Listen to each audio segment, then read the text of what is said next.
রাধে রাধে বন্ধুরা, ধর্ম হোক যার যার, বড় মা সবার। হ্যাঁ বন্ধুরা, আজ আমরা চলে যাব নৈহাটি বড় মার দর্শন করতে।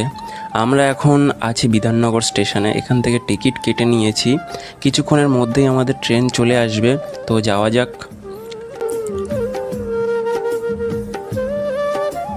স্টেশন থেকে নেবেই 1 নম্বর প্ল্যাটফর্ম থেকে আমরা এখন একটা রিক্সা করে নিয়েছি। তোমরা চাইলে পায়ে হেঁটেও যেতে পারো, 7 থেকে 8 মিনিটে পায়ে হাঁটার পথ আছে। বৃষ্টির জন্য আমরা রিক্সাটা করে নিয়েছি, তো তোমরা চাইলে পায়ে হেঁটে যেতে পারো। তো আমরা চলে এসেছি সেই বিশ্ববিখ্যাত নৈহাটি বড় মা মন্দিরের কাছে। এখন আমরা ভিতরে যাব পুজো দেওয়ার জন্যে। তো চলো ভিতরে গিয়ে দেখা যাক বড় মাকে।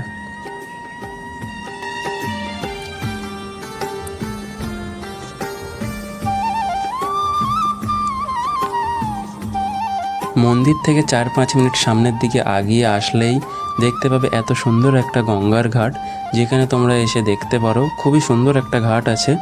তো আশা করি এই ভিডিওটা তোমাদের সবার ভালো লেগেছে। রাধে রাধে বন্ধুরা।